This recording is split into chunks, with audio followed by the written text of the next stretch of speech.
So, you're looking to buy a home in Cherry Hill, New Jersey, using a VA loan. That's fantastic. But you've probably got a bunch of numbers swimming in your head, especially when it comes to closing costs. One of the big ones is the appraisal. So let's figure this out. How much should you really be budgeting for it? Let's get into the exact cost you can expect. All right, let's not beat around the bush. You're here for a number, a practical figure you can plug right into your budget. So what's the real-world all-in cost going to be for a standard VA appraisal in Cherry Hill? And there you have it. For a typical single-family home, your magic number is going to be somewhere in the mid-600s. But, where does that number actually come from? It's not just pulled out of thin air. Let's break down the official numbers behind it. See, the cost isn't just whatever the market feels like charging that day. It's actually controlled by the Department of Veterans Affairs itself. For New Jersey, the VA sets up an official fee schedule with a maximum price, basically a cap, that an appraiser is allowed to charge for a VA loan. Okay, let's kick things off with the most common scenario for a home buyer in Cherry Hill. We're talking about a standard single-family house. What does the VA say is the absolute most you should pay for this appraisal? $600. That's the official cap. Now, this is super important. Think of this as the ceiling for the base fee. Most lenders in the Cherry Hill area are just going to budget for this exact cap to play it safe, which is why our real-world number lands just a little bit above it once you factor in any tiny administrative costs. All right, but what if a detached house isn't your thing? Maybe you've found the perfect condominium. Does that change the math at all? Nope, not one bit. The VA cap for an individual condo unit in New Jersey is exactly the same as it is for a single-family home, $600. This really helps keep things simple and predictable for most buyers out there.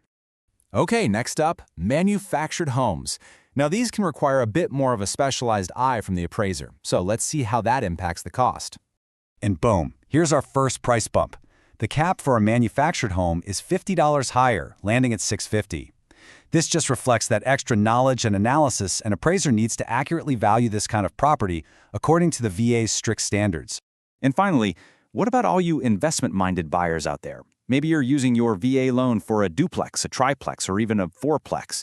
Now, this is where the appraisal work gets the most complex. And wow, you can really see how that complexity drives up the price. The VA cap jumps all the way to $775 for 2 to 4 unit property. I mean, it makes sense, right? The appraiser has to dig into rental income and compare it to other multifamily properties, so the fee's naturally going to be higher.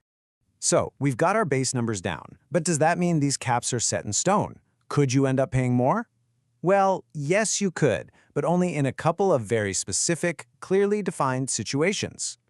Okay, there are really only two main add-ons you have to know about. First, if you're buying new construction, appraisers can add an extra $50 for all the work involved with a home that isn't even finished yet. And second, if your initial appraisal says some repairs are needed, the appraiser has to come back to check the work. That follow-up visit is a flat $150 reinspection fee. So we know the numbers for New Jersey, but how do those costs stack up against other places, for a little perspective? A great way to find out is to put them head-to-head with another major market nearby. So let's compare Cherry Hill with Baltimore, Maryland. So in this corner, we've got Cherry Hill, which falls under New Jersey's statewide VA caps. And in the other corner, we have Baltimore, which uses Maryland's statewide caps. Are they about the same? Let's check out the numbers. And when you put the data side by side like this, a really clear pattern just jumps right out at you, doesn't it? Across the board, Maryland's caps are just a little bit higher. It's a $25 difference for a single-family home, and that gap gets even wider, up to $75 for a multifamily property. It's a great little reminder that these costs really are location-dependent. All right, we've gone through the numbers, the reasons behind them, and even a little comparison. So, what should you do with all this information? Let's boil it all down into a simple, actionable checklist to make sure you're totally prepared. So, what are your next steps? First, go ahead and lock that mid-600s number into your budget. Easy.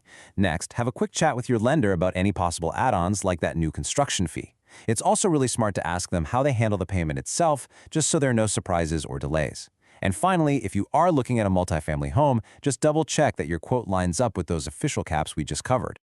If there's one big thing to take away from all this, it's that the VA loan appraisal process in Cherry Hill is really designed to be predictable. The costs are transparent, they're capped, and that takes a ton of the guesswork out of the equation. It just helps you budget with a lot more confidence. And that brings us to the final question, really. Knowing this one specific cost is a huge step. But let's be honest, it's just one piece of a much bigger puzzle. So now that you know the numbers for the appraisal, is your overall budget truly ready for the full journey of buying a home? Definitely something to think about. Thanks for tuning in.